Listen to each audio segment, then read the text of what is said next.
पूरा परिवार आरजेडी को हैंडल कर रहा है। 400 से तो अच्छा है 1200 रुपए। तेजस्वी यादव जो है ना, एक वो युवा का चेहरा बन के रहना चाहता है। वो 2 करोड़ की तो वैनिटी वैन में चलता है। वो जन स्वराज से कोई फर्क नहीं पड़ता है ना। इंडिया गठबंधन का कोई महत्व रह नहीं गया बेसिकली, मैं देखा जब तो। सर, जैसे जैसे बिहार चुनाव पास आ रहे हैं, सभी पार्टियां नई नई योजनाएं लेके आ रही है, तो क्या लग रहा है इस बार बिहार में कौन आएगा? देखो जी, बिहार में तो देखो ऑब्वियसली नीतीश कुमार, जो आपकी जो एनडीए की सरकार आएगी। अब एनडीए के अंदर जो है ना, नेशनल डेमोक्रेटिक अलायंस में कोई भी हो सकता है। नीतीश कुमार, मेरे ख्याल तो मोस्ट प्रोबेबली नीतीश को ही बनाएंगे, और शायद हो सकता है डिप्टी सीएम का जो है वो आपका चिराग पासवान को बना दें। तो आएगा तो यही, मतलब एनडीए की सरकार आएगी और पहले से अच्छी प्रचंड बहुमत के साथ आएगी। सर, क्यों लगता है कि फिर से एनडीए की सरकार आए? देखो, काम किया है। जंगल राज था पहले, जंगल राज में इन्होंने देखो सड़कें बनाई है। इन्होंने कम से कम पहले तो लोग शाम को, जो महिलाएं हैं, जो लोग हैं, उनको इतना दहशत होती थी, वो 7 बजे बाद निकल नहीं पाते थे, इतना था। अब पुलिस का डर है। अब तो वहाँ पर जो है ना, अपराधी के साथ एनकाउंटर हो जाता है। जो भी अपराधी होता है ना, अभी पीछे एक अपराधी के साथ एनकाउंटर हुआ है वहाँ पर, उसको मारा है, शायद आपको पता होगा, अपराधी को। तो मतलब ये है कि वहाँ पर जो है ना, पहले ये होता ही नहीं था। पहले तो बस ये है कि बस, और आज ये जितने भी जो पहले सरकार थी लालू प्रसाद यादव, जो आरजेडी की, सारे घोटालों में लिप्त है। चाहे वो तेजस्वी यादव है, चाहे वो लालू प्रसाद यादव है, चाहे वो राबड़ी देवी है, बीमा भारती है, सबके सब लिप्त है और सब सजा याफ्ता है। अभी आपको शायद याद होगा, पीछे इनकी कोर्ट में 4 की पेशी थी इनकी। अभी उन्होंने, ठीक है, वो लिंगर ऑन कर दिया, उन्होंने पोस्टपोन कर दिया। तो ये सारे जो है, ये सारे बताओ 9000 करोड़ जो लालू प्रसाद यादव जो है, उससे क्या तुम वो करते हो? जो 9000 करोड़ रुपए का घोटाला कर रहे, चारा खा गया, पशुओं को नहीं छोड़ा। बताओ, पशुओं का चारा खा गया, तो वो क्या डिजर्व करता है यहाँ पर आने के लिए? और पूरा परिवार उनका इसी के अंदर है।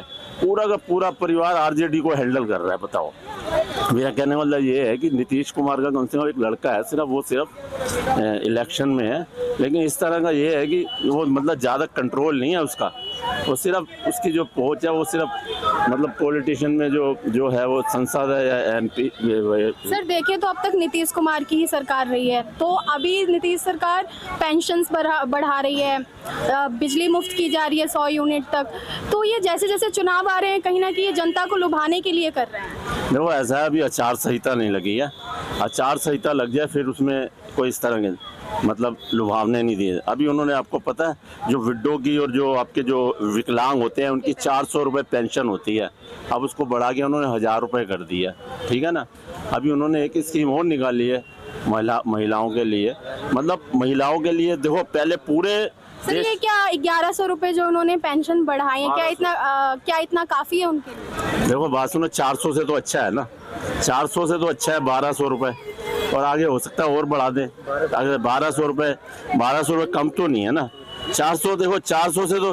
और मेरे को ये बताओ कि मेरे को एक चीज़ बताओ, उन्होंने महिलाओं के लिए 35% जो है ना, रिजर्वेशन आरक्षण रखी है। जो गवर्नमेंट जॉब होंगे वहाँ पर बिहार के अंदर, वो पहले क्या था, 35% जो था ना, वो किसी भी औरतों का था, चाहे वो झारखंड से आ जाए, चाहे वो यूपी से आ जाए, चाहे वो महाराष्ट्र से आ जाए। लेकिन अब सिर्फ बिहार वालों के लिए वो आरक्षण। तो ये डोमिसाइल पॉलिसी जो है, वो भी तो कह रहा था आपका तेजस्वी यादव, मैं जैसे ही पावर में आऊँगा, मैं डोमिसाइल पॉलिसी लेके आऊँ। जैसे ही पावर में आऊँ, डोमिसाइल पे। तो उससे पहले ही ले आए नीतीश कुमार जी। भाई, वो तो पावर में है ना, वो ले आए। अभी आचार संहिता तो लगी नहीं है। तो ठीक है, अभी चुनाव जब चुनाव की डेट डिक्लेयर होगी, तो आचार संहिता भी फिर इस तरह की कोई जो स्कीम है ना लुभावनी, फिर वो आप डिक्लेयर नहीं कर सकते, अनाउंसमेंट नहीं कर सकते। सर, पहले क्यों नहीं किया उन्होंने? अरे क्यों नहीं किया? अब देखो, बात सुनो, पहले 400 रुपये दे रहे, अब किया तो है ना उन्होंने। ये बताओ, किया तो है ना, या तो ना किया। कहीं ना कहीं जनता को लुभाने के लिए, चुनाव जीतने के लिए। तो वो तो करते थे, तो राजनीति है वो तो। अच्छा, वो फिर क्यों कह रहा था तेजस्वी यादव?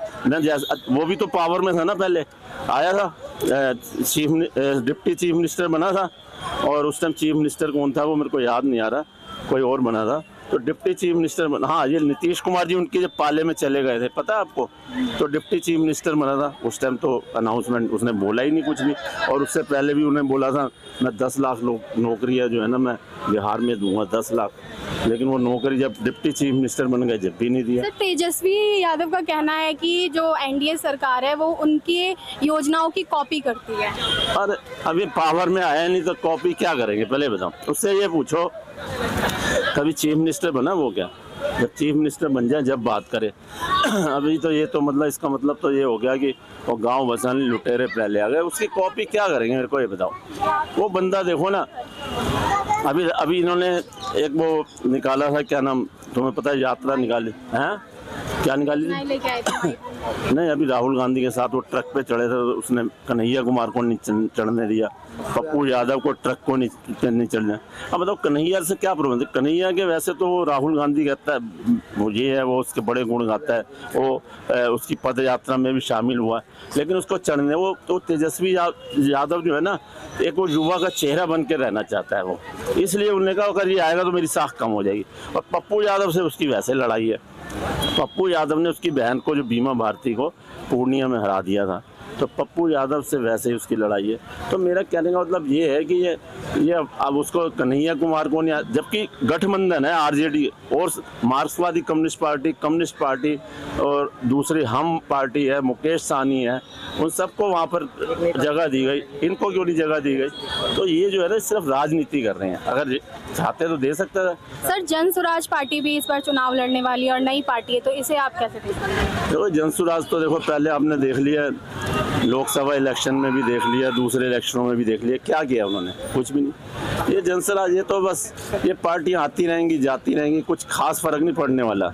वो जन स्वराज कहता है मैं बिहार के लिए ये कर दूँ, वो खुद 1 करोड़ 2 करोड़ की तो वैनिटी वैन में चलता है, वो उसने वैनिटी वैन रखी हुई है 2 करोड़ की, उसमें जाके वो रहता है, उसके पूरे सुविधाएं हैं।